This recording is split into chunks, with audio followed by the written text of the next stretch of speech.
Olá! Hoje vamos falar sobre tempos e movimentos em cada recurso didático digital. Você vai entender como identificar o tempo necessário para cada tipo de recurso e aplicá-lo de forma estratégica na sua rotina de estudos. A análise da carga cognitiva em diferentes mídias digitais é essencial para uma aprendizagem eficaz, sobretudo em ambientes digitais. A carga cognitiva é o esforço mental para processar informações.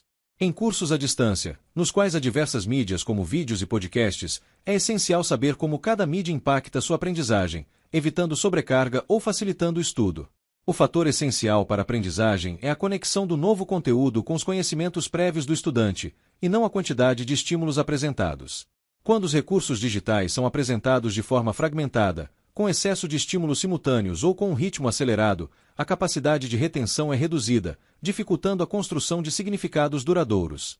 Exemplo: é comum que estudantes se sintam ansiosos ou desmotivados diante de conteúdos que exigem múltiplos tipos de atenção, como vídeos com muitos elementos visuais, sonoros e textuais apresentados ao mesmo tempo.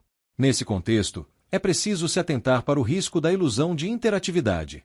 Ainda que a tecnologia permita a multiplicação de canais de informação, a aprendizagem não ocorre de forma automática. O excesso de recursos pode comprometer o desempenho cognitivo.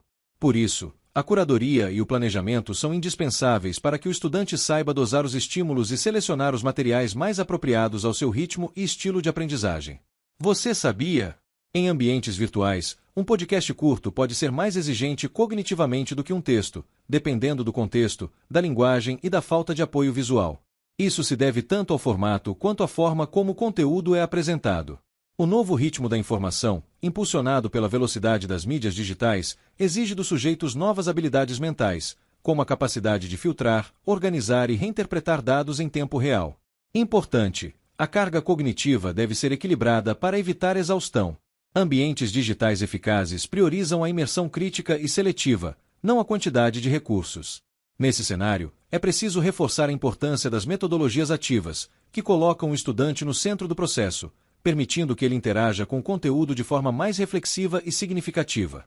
Essa abordagem reduz a carga cognitiva extrínseca, aquela gerada pela má apresentação do conteúdo, e potencializa a retenção, ao estimular a autonomia e o engajamento ativo. A inteligência coletiva nas redes digitais se manifesta quando o estudante participa de comunidades virtuais de aprendizagem, compartilhando a carga cognitiva com os demais em um processo colaborativo de construção do conhecimento. Uma forma prática de lidar com a carga cognitiva é identificar, antes do início de cada atividade, o tipo de mídia que será utilizado, estimar o tempo necessário para sua realização e refletir sobre o nível de complexidade envolvido. Aprender envolve um movimento consciente de seleção, organização e integração de informações. Essa seleção é especialmente necessária no ambiente digital, em que os estímulos são abundantes e, muitas vezes, conflitantes. Dessa forma, compreender a carga cognitiva associada a cada mídia não é apenas uma questão técnica, mas uma competência essencial para qualquer aprendiz no contexto da educação à distância. Vamos agora para as estimativas de tempo e foco para recursos interativos e passivos. A organização eficiente do tempo de estudo é um fator determinante para o sucesso na aprendizagem autônoma, sobretudo quando se trata da educação à distância. Uma das estratégias fundamentais nesse contexto é saber estimar corretamente o tempo necessário para utilizar diferentes tipos de recursos didáticos e entender o nível de foco que cada um deles exige. Recursos passivos, como textos em PDF, apostilas, videoaulas lineares e podcasts expositivos, geralmente permitem que o estudante controle seu ritmo de forma mais previsível. Por outro lado, recursos interativos, como simulações, quizzes, infográficos animados, ambientes gamificados e objetos de aprendizagem com ramificações, demandam maior concentração e, frequentemente, mais tempo do que aparentam. Isso acontece porque esses recursos envolvem múltiplas tomadas de decisão, exigem interpretação de comandos e demandam ações mais complexas do ponto de vista cognitivo. A aprendizagem em ambientes interativos estimula o envolvimento ativo do estudante e consolida o conhecimento, desde que haja tempo adequado para explorar os recursos com calma, sem pressa ou sobrecarga. É justamente aí que a estimativa de tempo se torna um diferencial. Um objeto interativo simples pode demandar de 15 a 20 minutos para ser explorado com qualidade, ao passo que uma leitura bem estruturada pode ser realizada em 10 minutos, com igual retenção. O planejamento da experiência educacional no contexto da EAD, destacando que a autonomia do estudante depende diretamente da capacidade de estabelecer metas realistas. O fator tempo está diretamente ligado à assimilação significativa. é preciso que o estudante tenha disponibilidade para refletir e relacionar um novo conteúdo a conceitos já estabelecidos. O foco, nesse sentido, torna-se um elemento-chave. Estudar com distrações, alternando entre abas, notificações e estímulos externos, compromete a qualidade da aprendizagem, mesmo quando o tempo investido parece suficiente. A capacidade de estimar tempo e foco é uma habilidade que se desenvolve com a prática e a observação de si. A cada atividade, o estudante pode refletir: quanto tempo levei? Mantive o foco? Absorvi o conteúdo com clareza? Essas perguntas, simples, mas poderosas, transformam o tempo de estudo em um processo consciente de autogestão e aprofundamento.